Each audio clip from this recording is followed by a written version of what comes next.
السلام علیکم ورحمۃ اللہ وبرکاتہ۔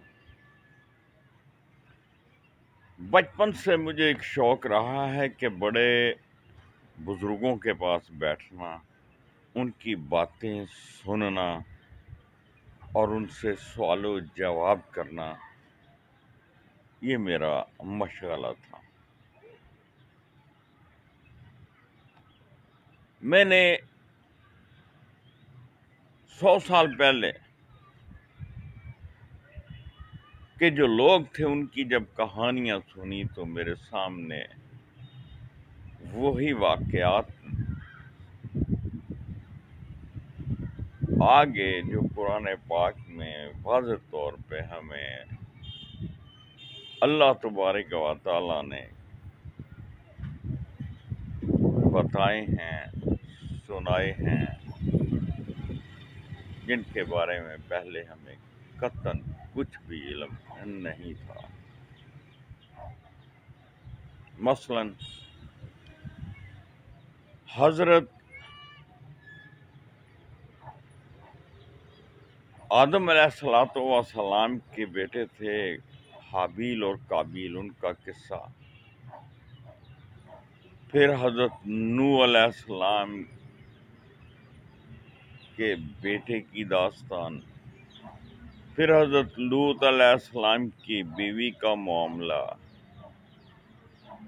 اور پھر حضرت یوسف علیہ السلام کا قصہ اور زلیخا کا عشق، اور حضرت یعقوب علیہ السلام کا ان کی جدائی میں رو رو کے آنکھیں کھو دینا، اور پھر حضرت یوسف علیہ السلام کا اپنے والد محترم کی خدمت میں اپنا کرتا بھیجنا جس سے ان کی بنائی لوٹ آنا، وغیرہ وغیرہ۔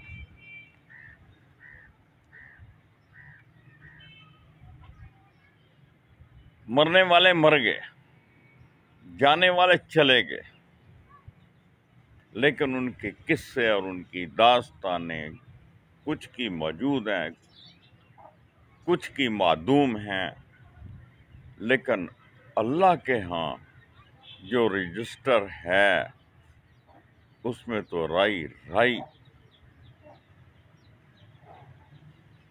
نیکی ہوئی ابدی کا حصہ موجود ہے۔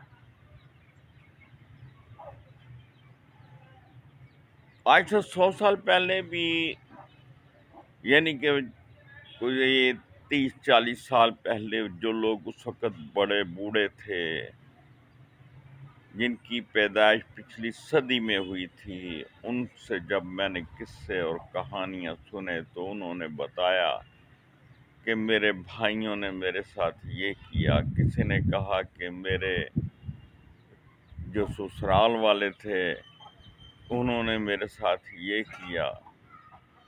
اس طرح کے بہت سے واقعات، قصے، کہانیاں تاریخ کی کتابوں میں موجود ہیں،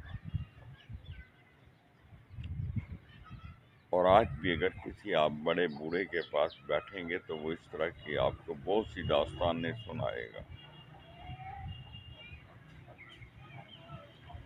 مجھے بہت اچھی طرح سے یاد ہے کہ ہم یہ پیپلز کالونی نمبر 2 میں جب شفٹ ہوئے، یہ سن 1964-65 کے قریب کی بات ہے، تو یہاں 224 میں ایک صاحب نے اپنی ایک ہمسائی کے عشق میں اپنے تمام بچوں کو ذبح کر دیا، اور بیوی کو بھی، اور ان کو صحن میں دفن کر دیا۔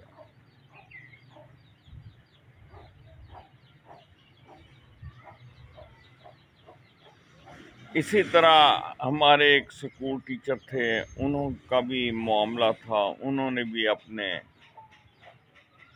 عشق میں سب کو کھڈے لائن لگانے کی کوشش کی۔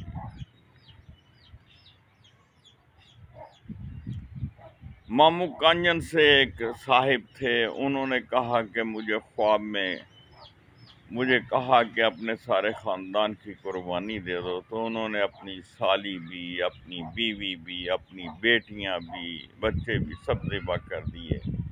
ان میں سے ایک عمران نام کا بچہ بچ گیا جس کی اشارہ کٹنے سے رہ گئی، اور ایمرجنسی میں اس کو لے جایا گیا، اور وہ آج بحیات ہے۔ اور اس کے والد صاحب، ان کا نام شریف تھا، اور وہ آخر دم تک یہی کہتے رہے کہ بس مجھ سے قربانی مانگی گئی تھی۔ آج بھی اگر آپ ان کو جا کے ملیں گے تو وہ یہی کہیں گے۔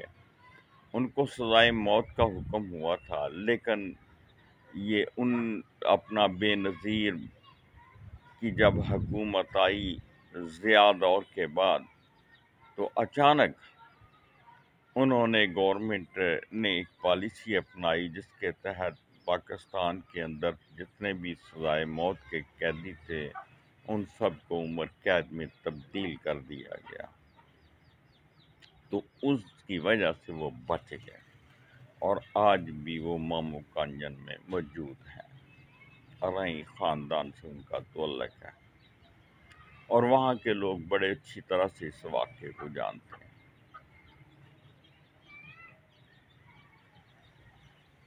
ہمارے ہاں رشتہ دار، ہمارے ہاں اس طرح کے جو لوگ ہیں ان کا کیا معیار ہے؟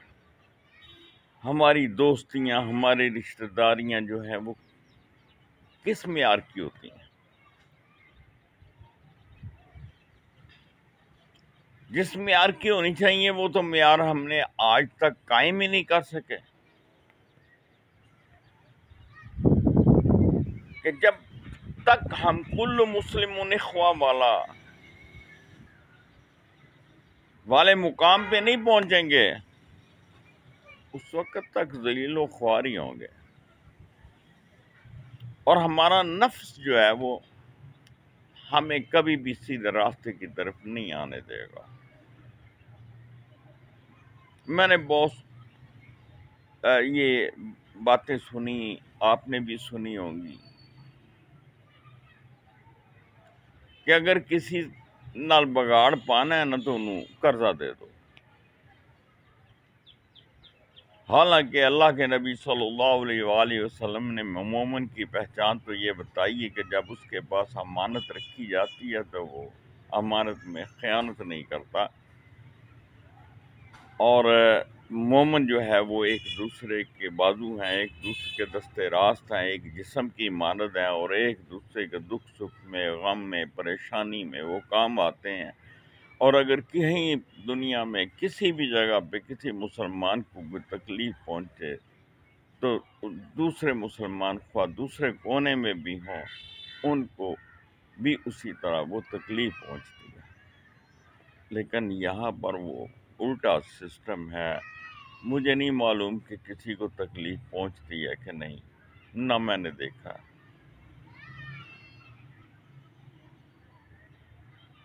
پوری دنیا میں مسلمانوں پہ ظلم ہو رہا ہے، مسلمانوں پہ تشدد ہو رہا ہے، بے گناہوں کو قتل کیا جا رہا ہے۔